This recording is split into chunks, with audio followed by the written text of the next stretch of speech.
Hi, everybody. Welcome to this timely event called COVID-19 and Cooperation in Libya, Moving Past the Pandemic. My name is Michael Yaffe, and I am the Vice President at the U.S. Institute of Peace, focusing on the Middle East and North Africa. The USIP has been dedicated to the proposition that peace is possible, it's practical, and it's necessary for the United States and for the world. And in this sense, it reflects a history that where Congress set up the Institute to be an independent, nonpartisan organization that is focusing and dedicated to to bringing about a world with dedicated to ending conflict, to mitigating conflict and preventing conflict, violent conflict. Today, as I said, we are focusing on Libya. USIP has been working continuously in Libya since 2011, and now seeking through research and training and dialogues, we seek to build a peace infrastructure at the local level, at the national level, and with key partners. Today we are joined by various people who will discuss the issue in Libya. And they represent our partners that we bring to these issues as we do in other places where we work around the world. Today's panel will be moderated by Nate Wilson. Nate leads our Libya program. He leads this from our office in Tunis. Nate will be introducing the panelists very, very shortly. To set the scene for our event, it is important to recall that Libya is now at a critical political juncture with major powers represented by the UN support mission in Libya and is focusing on holding national elections on December 24th, 2021. However, there will be many challenges to upholding a high level of security, transparency, and inclusivity before, during, and after these elections. At the same time, that Libya moves through this transition period, the country, like the rest of the world, has been battling COVID-19 with an under-resourced healthcare system made worse by the conflicts. Despite all the challenges, Libya has seen some bright spots when people at different levels are cooperating across the board. This is true at the local level, which is where we will explore during our discussions today what is being done, as well as at what's being done at the national level. It is in this context in mind in which I want to welcome our distinguished keynote speaker, Ambassador Yaffe Bugagas. So with that, I'm going to turn it over to Ambassador Bugagas, and welcome so much. Thank you so much, Mike. Ladies and gentlemen, good morning. Thank you for hosting and convening this informative event that comes at a very critical juncture in Libyan national developments and also in the midst of historic global pandemic. As Libya entered the new year, there has been continued widespread optimism about the future of the country, with positive developments taking place in all of the UN facilitated processes by the three various tracks, namely the political, security, and economical tracks. There is finally a light at the end of the tunnel for the conclusion of the proxy conflict, with the impending end of negative foreign interference in Libya's sovereignty. Libyans are reeling from 9 years of conflict in which families have been bombed out of their homes, healthcare facilities have been destroyed, infrastructure has crumbled, and the economy had a hard hit. On top of all of that, 2020 has been hit by the COVID-19 pandemic, which has exacerbated the crisis and added a new layer of suffering to the Libyan people. As the nation takes greater strides towards reconciliation and reunification with a drive towards self-determination and the establishment of a civil democratic state, we recognize that there is still so much work to be done to fulfill these goals. And while great progress has been made in Libya's various tracks, one looming impediment is the foreign negative interference in Libyan affairs. And without full Libyan determination in the lives of Libyans themselves, peace and stability will always be fleeting. The Libyan political dialogue forum, facilitated by the UN, by UNSMIL, has done a tremendous job at bringing Libyans together to formulate and enact a plan toward a unified civil democracy that benefits all Libyans. To that end, the shared cooperation between Libyans from all backgrounds, regions, ages, and genders is a testament to the shift in tide in the Libyan conflict, ultimately setting the stage for successful parliamentarian and presidential elections, which are scheduled to take place on December 24th, 2021, and that will be Libya's 70th Independence Day. Our shared drive for self-determination, democratic representation, and a unified state is the mortar of our identity as Libyans. And this is what brings us all together.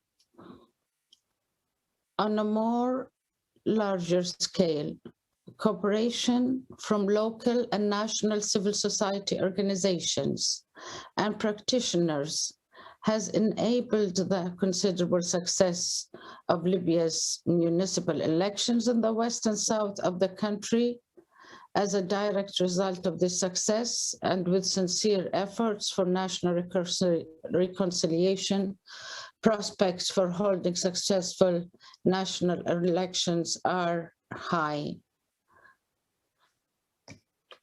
Pertaining to another important track, and that's namely Libya's security and military track, there has been notable progress in the 5+5 Joint Military Commission work. The ongoing ceasefire implementation shall enable life for Libyans on the conflict lines to return to more normalcy, with the expediting of the opening of the coastal road and flights resuming between Tripoli and Benghazi. Here I must mention, and as you probably all know, the challenges remain in removing thousands of mines and explosive remnants of the war along that road.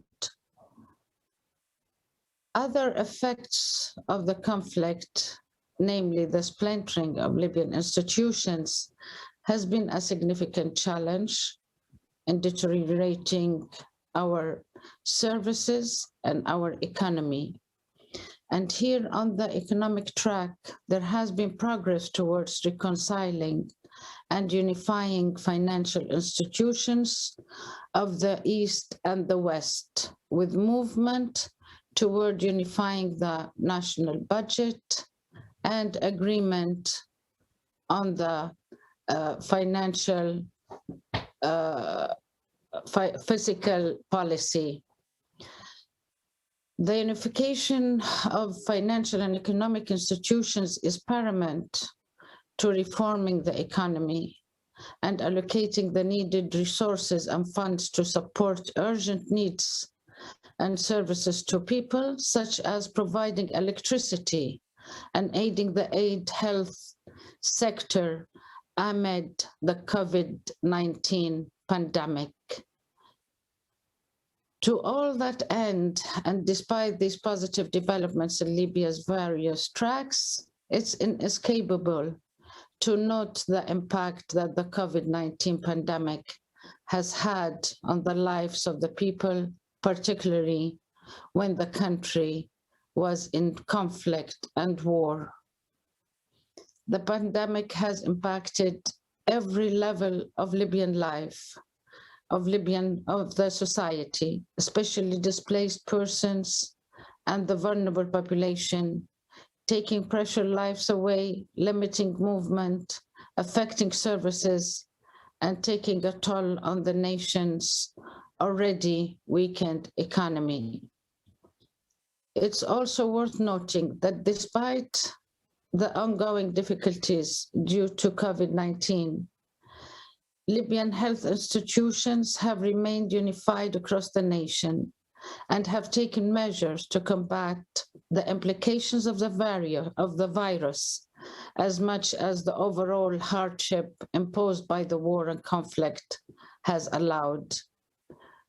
As of today, the government has allocated more than $135 million to provide vaccines to the people and secure much needed medical equipment. Partnership with the US government institutions like USAID and international organizations such as World Health Organization and UNDP will be crucial to support Libyan public health institutions with capacity building, for instance. This will eventually give these institutions greater self-reliance and preparedness for facing the pandemic and other health crises.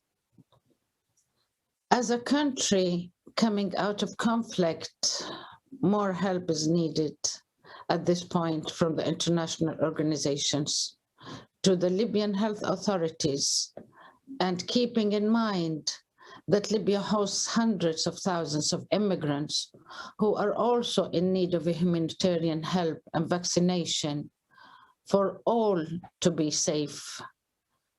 Libyan health authorities have led a major reach-out campaign to provide vaccines, but with the global competition and limitations on availability, it will certainly be a slow process and some time before all the vulnerable population can have access to vaccines. In turn, civil societies and organizations have been working hand in hand, stretching across regional lines in an attempt to provide direct support to those most in need. And I'm happy here to see some of those representatives of these organizations, and I look forward to hear from them. Cooperation between the public and private sector is instrumental to the efficacy of emergency preparedness and planning. And I'm happy to see this coordination taking place on the ground in Libya. To conclude with, cooperation between Libyans has never been more paramount than this moment in the past 10 years. We as Libyans need to further come together and continue to cooperate to solidify our nation's progress towards stability and dignified life full of security, good health, and prosperity for all. Thank you so much. Thank you so much. Thank you.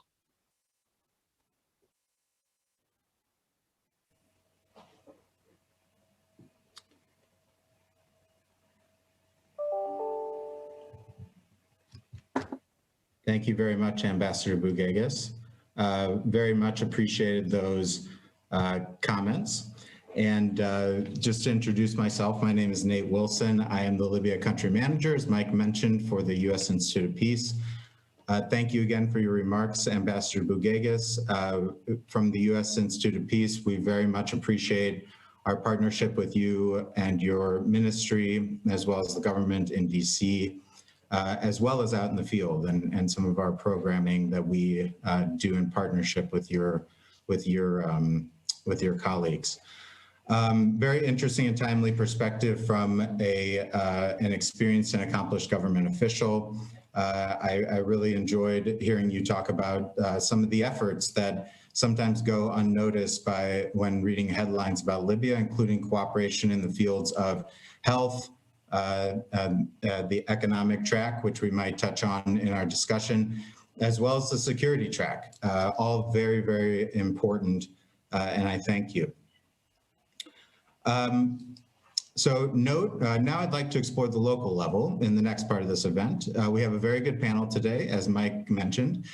Consists of 3 individuals who bring diverse perspectives from their work in Libya.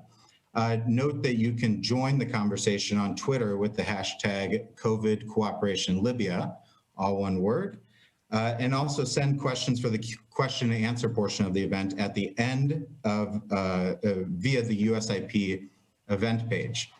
So first off will be Ahmed Al-Bibas, who is the founder of Mumkin Organization for Awareness and Media, and has served as its CEO since 2015. A dedicated civil activist since 2009, he has worked with the General National Congress, the Libyan Ministry of Youth and Sports, and interned with Beyond for Reform and Development in Lebanon, where he gained experience engaging with government actors, youth and civil society organizations, and other NGOs. Drawing from his experiences, Ahmed has worked to establish a variety of programs at Mumkin, including peace building, economic and social research, economic development, and civil society support, among others. Then we'll turn to Abdulrahman El-Gheriani. He is a scholar, leader, and entrepreneur from Benghazi, Libya. He is the founder and president of Tanmiya 360, which is a pioneering Libyan development NGO. He is a Chevening alumnus, where he completed a Master's of Public Administration with distinction from the University of Birmingham. Abdulrahman has a BSBA in Accounting and Finance from the American University of Sharjah. He is also an alumnus of the U.S. Department of State Leaders for Democracy Fellowship 2017 cohort. Abdulrahman serves on several boards and committees. He is the former president of the Libyan student body in the American University of Sharjah, former vice chairman of the Libyan community in the UAE, and he is currently a member of the Libyan economic track at the under UNSMIL, the UN support mission in Libya. Finally, we'll turn to Craig Brown. He's the Program Policy Officer for Livelihoods and Resilience for the UN World Food Program in Libya, or WFP. He leads WFP Libya's efforts in the areas of job creation and agriculture, while also coordinating conflict sensitivity work and exploring ways in which WFP's work might contribute to peace. Prior to joining the Libya office in 2018, he worked for WFP Iraq for 3 years, working on internal and external relations during the ISIS crisis, and later managing food assistance for Syrian refugees in the Kurdistan region of Iraq. He has an MA in Arab Studies from the Center for Contemporary Arab Studies at Georgetown University's School of Foreign Service. Before we turn to Ahmed from Mumkin, I'd like to show a video which depicts some work that Mumkin undertook with support from USIP. They worked with 2 municipalities, Nalut and Batan al-Jabal, in the western Nafusa Mountains, which have had conflict with each other in the past. They held a dialogue and created a communication committee as an outcome. This is meant to lay the groundwork for further cooperation between the 2 municipalities. And this became especially timely when COVID-19 hit last year. We'll play the video now, and then Ahmed will make remarks about CSO activities in the time of COVID, particularly in Libya's west, but also the south.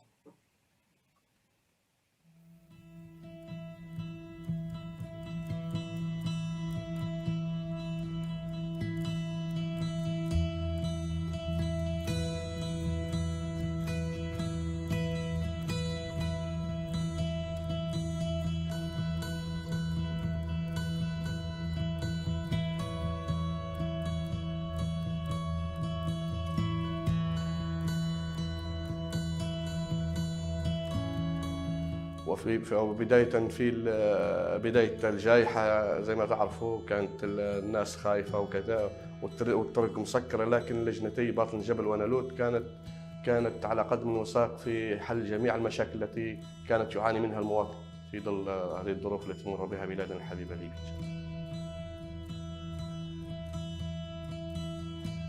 بصراحة كان فيه تعاون مستمر فيما بيننا. كانت عندنا لجنة نحن مشكلة طبعا من المجلس البلدي باطن الجبل بخصوص موضوع الجائحة، وكان في تواصل بيننا وبين اللجان اللي موجودة في نالوتا وفي غيرها من المناطق المجاورة. وأخص بالذكر المرضى الذين تعرضوا لهذه الجائحة، كان فيه تعاون بخصوص التصوير المقطعي من المرضى الذين يتم تحويلهم إلى مستشفى نالوت. ومن خلال منبركم نحب نشكر أخوتنا في مستشفى نالوت وفي اللجنة على تعاونهم مع البلدية ومع المرضى الذين قاموا بتحويلهم إلى مستشفى نالوت. وكان التعامل سلس ومريح جدا وبارك الله فيهم. بلدية نالوت ولجنة بلدية باطن الجبل كانت على تواصل مستمر وفعال فيما يخص المجال الأمني وكذلك المجال الإداري. نذكر على سبيل المثال الوباء كورونا.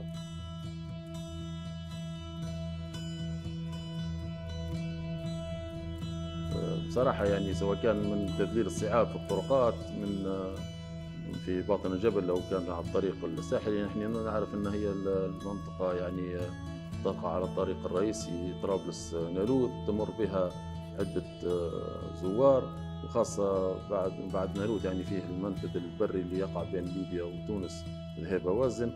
فدائما الازدحام مستمر في الطريق العام. نعرف كويس أن هي بلدية باطن الجبل تقع على الطريق العام، فدائما متواصلين يعني في كل شيء بصراحة، وندللوا في الصعاب سواء كان من خوتنا في نالوت أو وحني كان عندهم أي موضوع هني أيضا ندللوا في الصعاب. رغم الظروف العالقة التي تمر بها ليبيا، فإن لجنتي بلدية باطن الجبل ونالوت إن شاء الله تكون على قدم وساق وبالتعاون مع منظمة ممكن، وإن شاء الله نجتاز هذه المرحلة، وإن شاء الله تكون بلديتين في أمن وأمان إن شاء الله.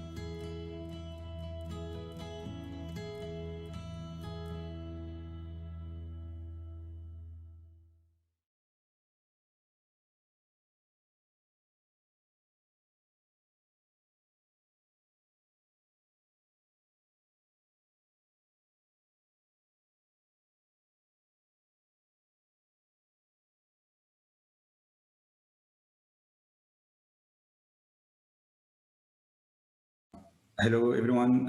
This is Ahmed Bibas from Mumkin Organization. Today, I want to highlight the civil society work and especially like what we are doing like in Mumkin during like the last year with like COVID pandemic.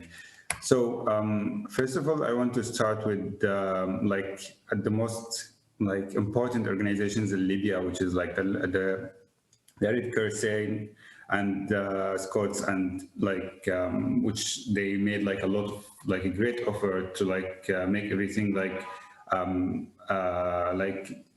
like as easy as it could be like for like beneficiaries and people like in need. Also like for the organizations, other organizations like the aid organizations like LibAid and other like organizations that work with international partners to provide like food and everything that people in need that want during this pandemic. Mumkin worked during like pandemic, and I just want to give like what we did like during this pandemic and like to make it or to make our duty as like civil society organization working in Libya. So we started with 1405, which is toll-free like number to receive or to give like people more information about the pandemic or about like the virus. We managed around like 7,200 like cases during like the start of the pandemic. Then like other like toll-free numbers get these services and they completed. Also, we was like we were focusing more on like the education and how like our people could like continue their like education. So we created an online platform like and we aired and we collected all of the ministry classes, and also we produced like around like 300 hours of like online classes that could be used as private classes or like for lessons. So we have like 407 lessons, and with like we did with like around 2,000 77 like beneficiaries during the past year, which is the end of the year. Also, like many know that we don't have addresses in Libya, so we started this project where like we bring we brought like around 43 volunteers to get training on Israel and how to use it and how to like draw the buildings on maps, and we like drew around like 2,555 like building under this moment from like around 1 million building in Libya. One of the things that we tried to solve, which is the queue system or the crowds in the test centers. So we created this system where like we reduced the crowd in the test centers. Since October, we had like around 21,000 cases that we managed. Also, we didn't stop like working on like peace building. So we started like our work with online, or we moved our module of peace building to online platform where we trained around like 36 like volunteers to work with us from Gatron, Sabha, Benghazi, and Kufra. And these 36 volunteers, they supported us to manage around 20 workshops inside their community. So now we are like, we try to focus more on like the young peace builders, where we have like future activists that could work in this in their like cities. And we didn't like stop at like the 2 municipalities that we are working with, like with USIP. So we start to approach to more municipalities that they have like some conflicts with their neighbors, and we expand this project to another like 4, where now we are in negotiation to start nominating the community, the communication committees for their municipalities. And in this year, we like for the first time we get like to try our new module, which is peace building during like through businesses. So how could we like train people how to do like their businesses, plus how to build peace and social cohesion through their businesses. We trained like 77 online, physical training like 50, and we funded 10 projects that like aims or like their projects that fits with our project goal. And the most important part, which is, I don't know if you know the civil society in Libya, it's new, so we tried with the US department to work more on professionalizing these CSOs, to give them like the proper like knowledge on how like to manage and lead their organization to serve like more people. So we trained like around 376 like online trainees, and like 75 organizations have been trained to be like trainer in their like society or in their like organization. As a conclusion for my speech, civil society in Libya is a new lacking of experience, especially the management, which is like the main issue in all Libya, and also resources, which is we don't have a lot of like fund opportunities in Libya. One of the main challenges during the last year is the work with the government, but it's better than before. So we are like having more like trust from the government, and this is like, and this is what we hope that will be continue with like the civil society. So we could see like more partnerships between civil society and the government in their work. We lack of coordination according to the peace building, and we could like so see some like overdue or something like that. So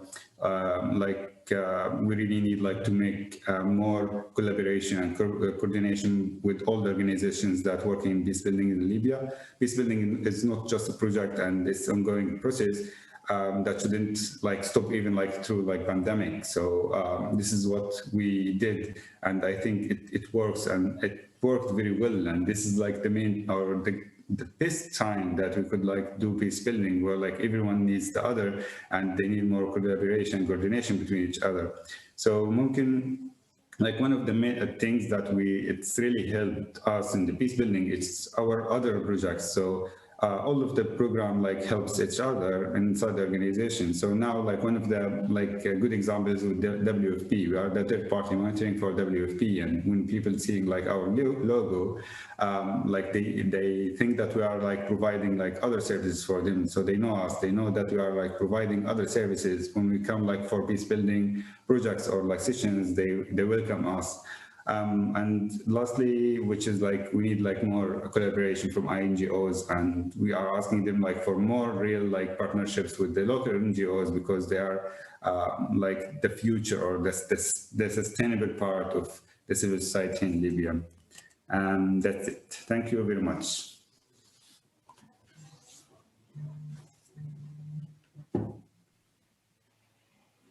Nate.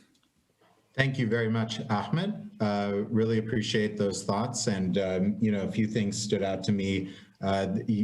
You're well placed to look at the very local level and see what needs to be done. I think that that's great. Working with youth, of course, is something that's crucial, as youth literally are the future. The peace building work is well appreciated, and you know, the partnership with USIP is as well. So thank you for that.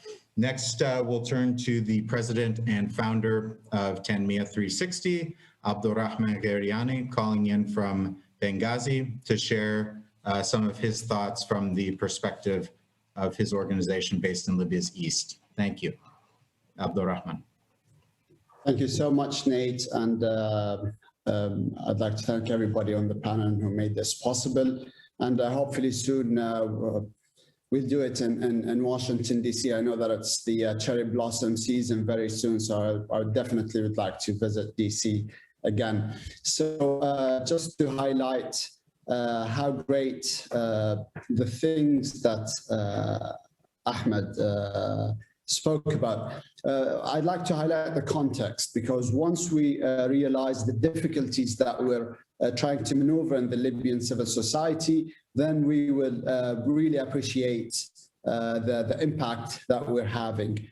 So not only do we have the political complexities, the security and the economic difficulties that we're already facing prior to the pandemic, with the pandemic, things got even harder and much more challenging. So we have healthcare sector issues, we have economic issues, and now we have education issues. And I'd like to highlight these three. So according to a WHO report in 2019, it described the Libyan healthcare system as ineffective. It has ineffective detection and response to communicable diseases. It lacks medicines, equipment, and supplies. It has disrupted emergency referral system. So this was in 2019. Can you imagine how things got really complicated even further in 2020? Given that the political situation has gotten probably worse in 2020, and the economic situation got even worse.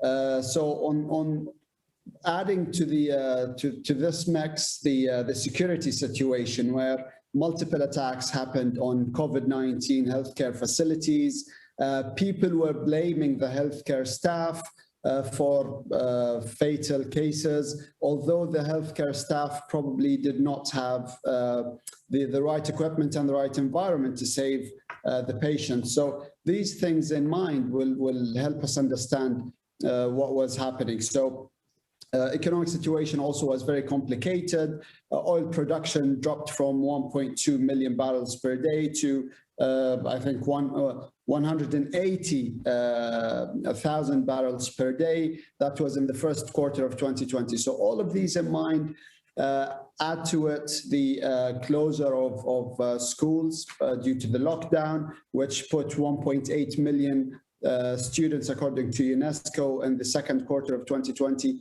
out of schools. So in this context, what did we do as civil society? Tanmiyah had the honor of working with more than 10 Libyan entities on organizing an online conference, probably Libya's very first online conference, where we tried to highlight the role of Libyan entrepreneurs and startups in the time of COVID-19. And we were hoping to not only highlight it during the time of COVID-19, but we want to come out with evidence-based policies to our new economic reality with the dropping prices of oil and so on.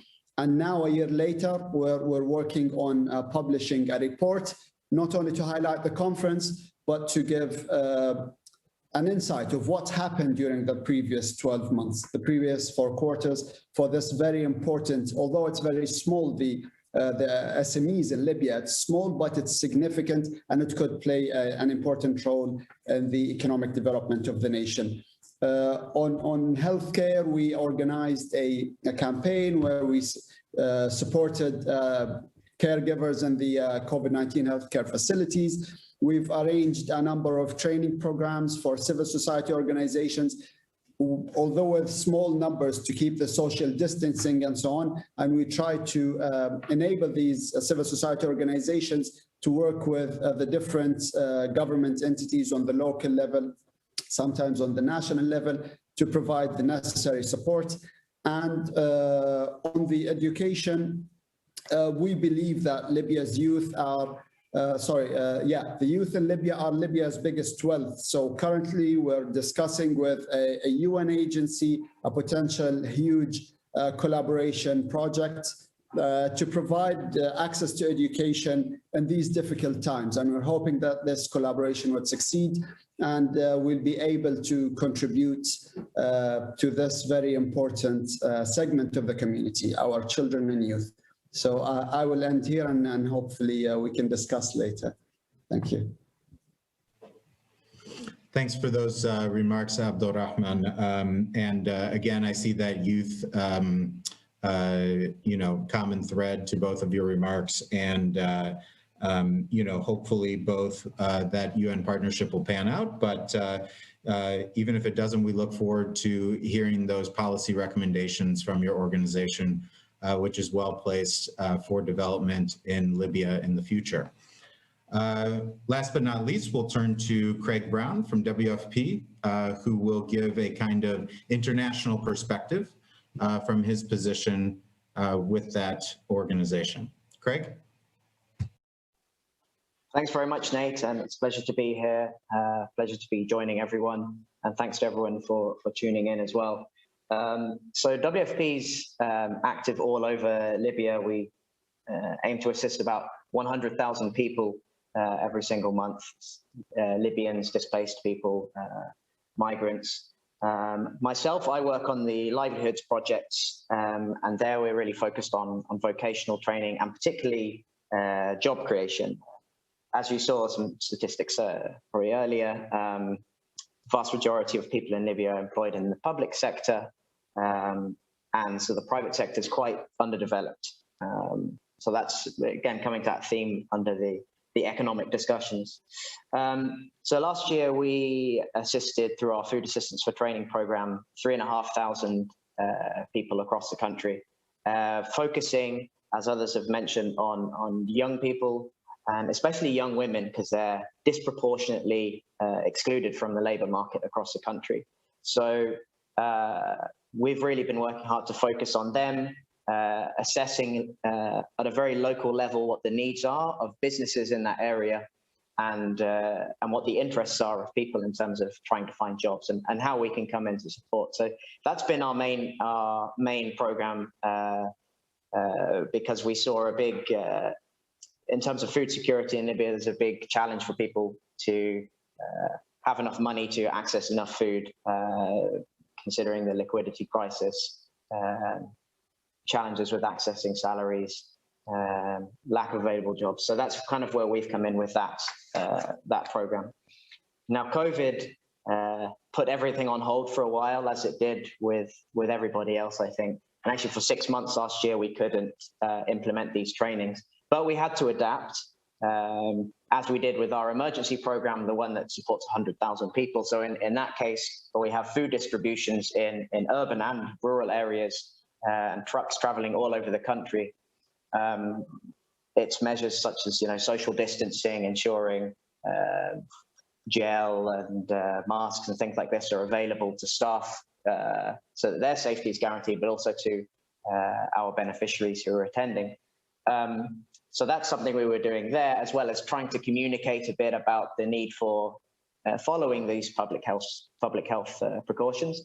And then in terms of the training, we had to also adapt, and it's good to hear from Ahmed and Abdulrahman how they've also adapted. So we've brought in online training as well, The big challenge for us is we're really targeting unemployed people or low-income families from vulnerable communities. So there's a really big challenge, and this is not just in Libya, it's everywhere, I think, in ensuring that we're not reinforcing inequalities within education by providing these online classes.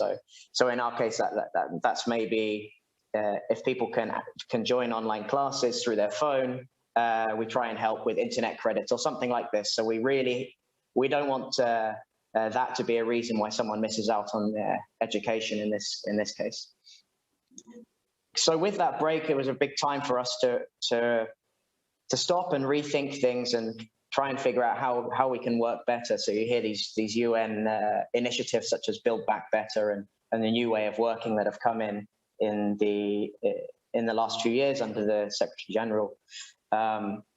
And for us, that's been making sure our projects are conflict sensitive. So we really understand the local context. That might be specific dynamics in Sebha in the south or in Zuwara up on the coast. Each town, city, area has its own dynamics. So we've really worked hard in understanding those dynamics as much as possible, making sure we're not at least doing no harm, but making sure we're not reinforcing any negative dynamics in those areas or getting caught up in conflict dynamics, let's say. But it also means looking at how we can contribute to peace. And of course, WFP was awarded the Nobel Peace Prize last year. And that gave a lot of impetus, I think, for us in terms of trying to do more. And that's really where the partnership with USIP has come in, with you, Nathan, and your team in Libya, in terms of trying to understand how we can work together. We obviously have a partnership in Libya. And ultimately for us, the big reason for this is for the vast majority of food insecure people in Libya, the root cause of that food insecurity is the conflict. So we're now looking at how can we contribute to addressing that root cause? It might only be in a small way, but that matters. And it matters for that one or two, there's one or two communities maybe where we can really do that.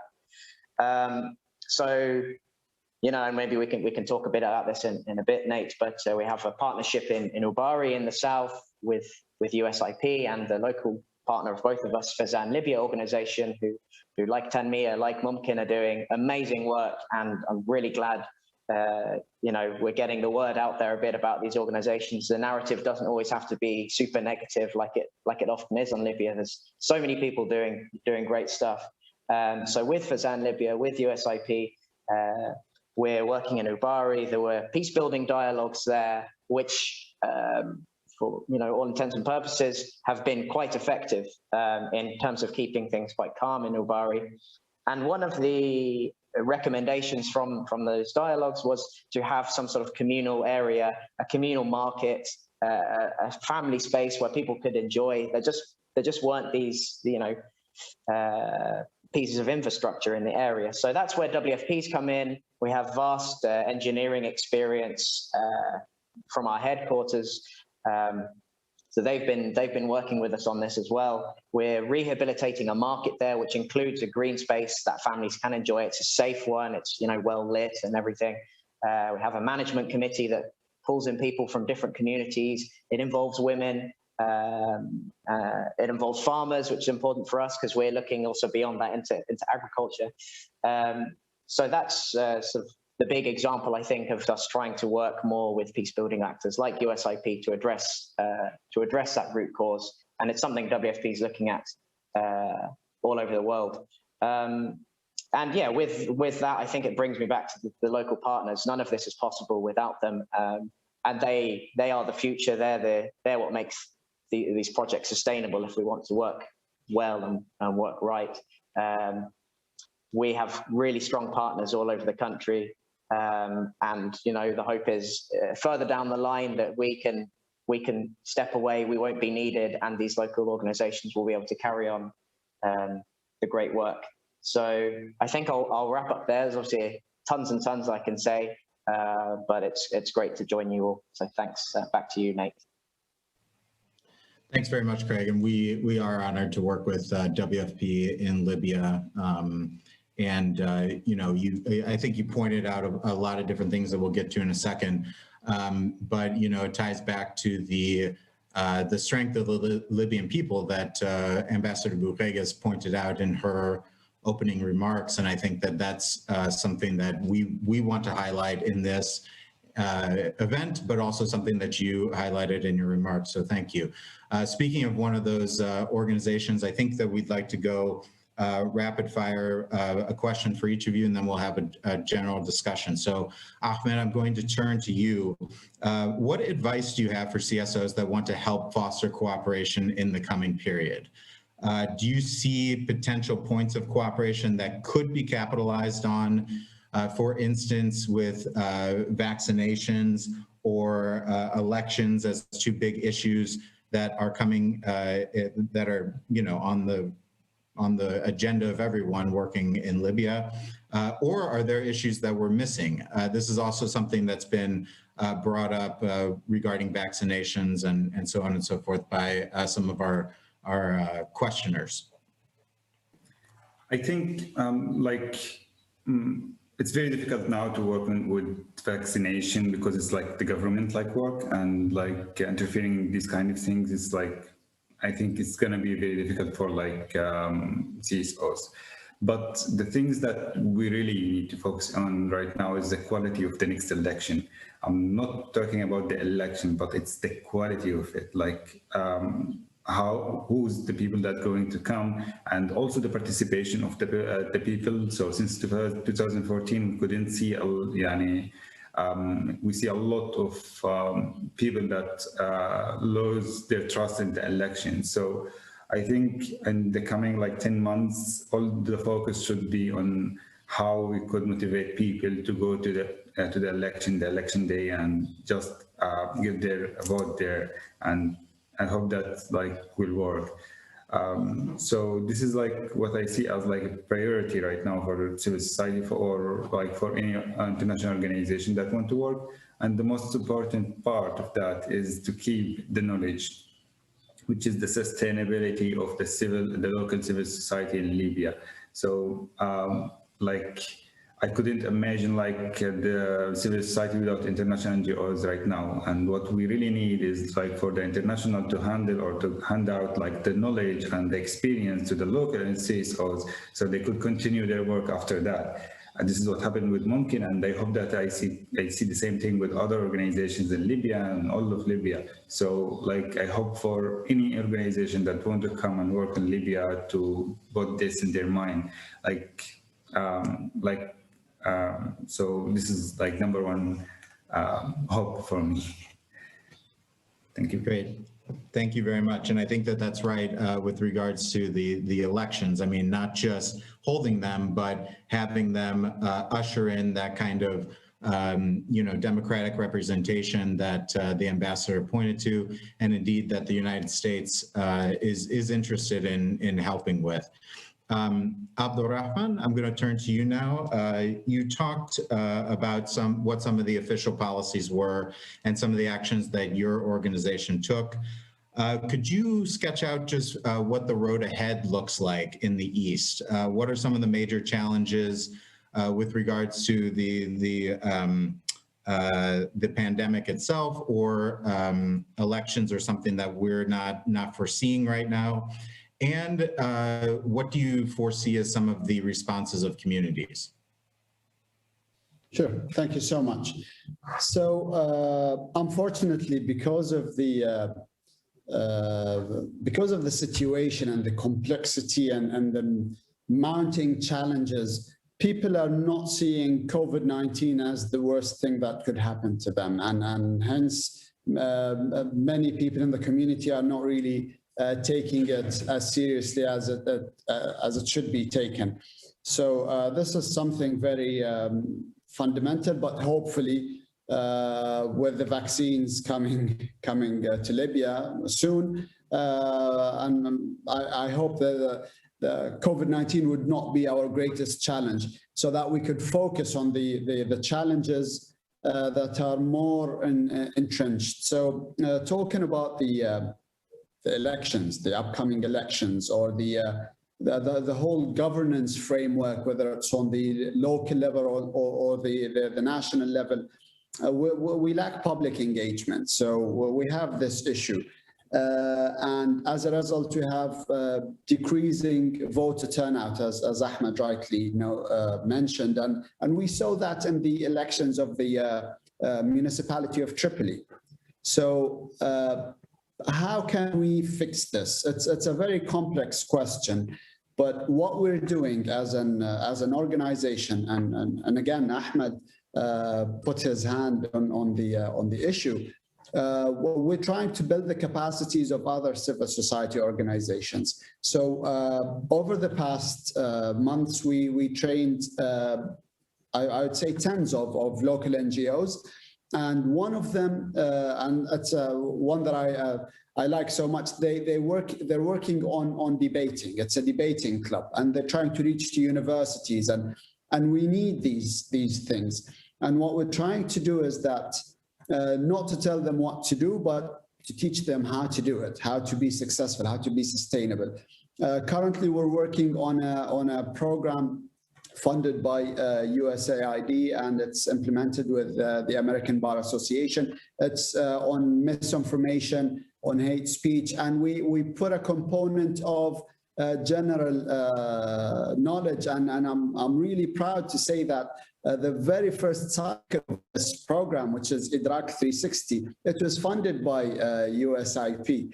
And that was back in 2019. We're doing it again because this program looks for people looks for youth with leadership potential, those who are influential on social media spaces and platforms. And we're trying to give them the awareness of law, economics, public administration, international relations, and conflict analysis.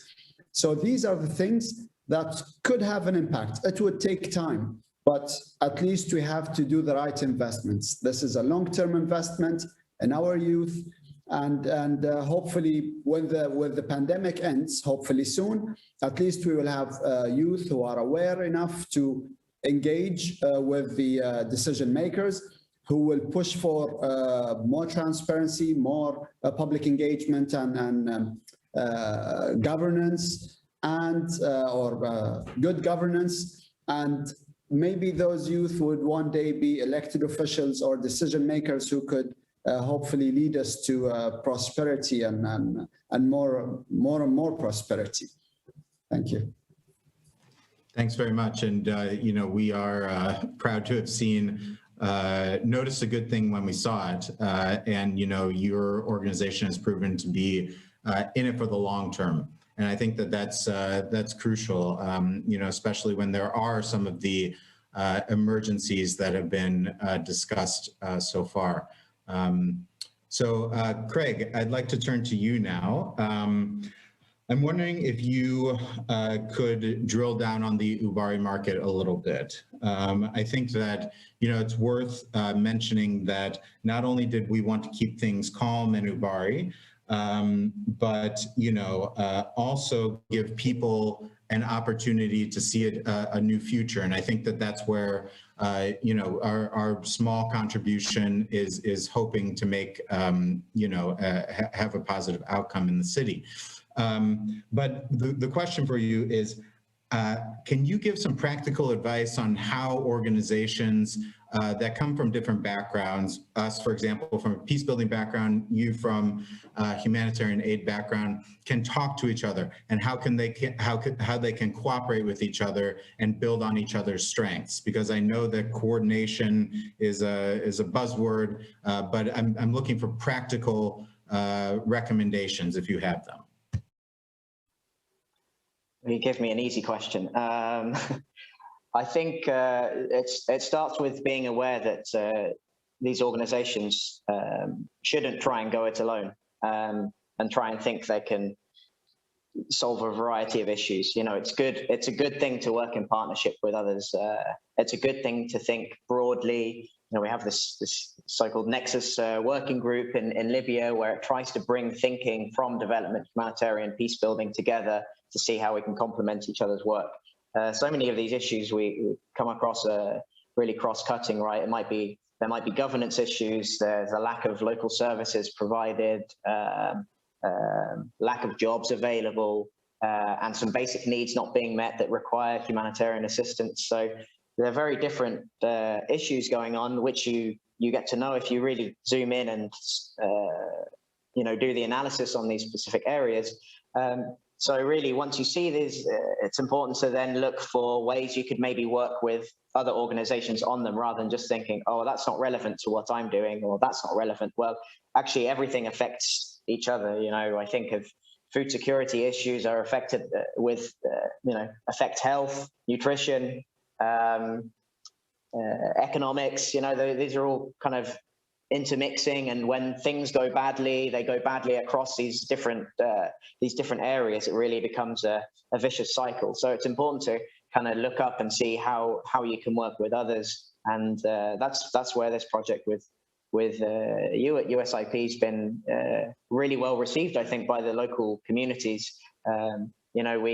We've made it clear, we want to work with all the major communities or components there, the Tebu, Tuareg, Ahali, and the local authorities we've been keen to work closely with as well.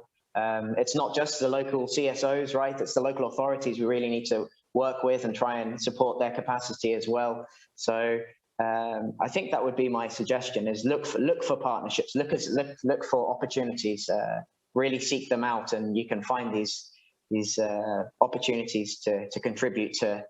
Not just, in our case, not just food security, but maybe we can contribute to something bigger than that in Ubari, and that would be a good thing. Not just Ubari, but everywhere. Great, thank you very much. So I am going to ask a general question. We just have a few minutes left, but we talked about the local level, and I want to know from your perspectives, what are the main points or goals that the temporary executive authority that may be coming in Libya should focus on?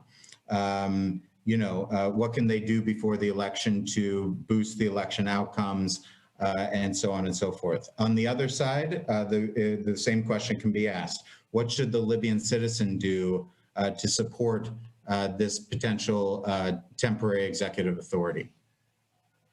What should they prioritize? Abdul Rahman, you want to start? Yes, sir. Thank you so much. It's a brilliant question, and it's not only the interim authority. We need to think about again the trust issue. We need to increase public engagement. So this interim authority, it needs to engage the public. And when we say the public are mostly represented by civil society organizations. And that's why we need to build the capacities of civil society organizations so that they can have better planning and strategizing, so that they can advise the government in a better way. And if I can summarize my remarks, it would be to build the trust, to bridge the gap between the executive and the community. This is very important, and I believe we lack it now. Thank you, Abdul Rahman. And Ahmed.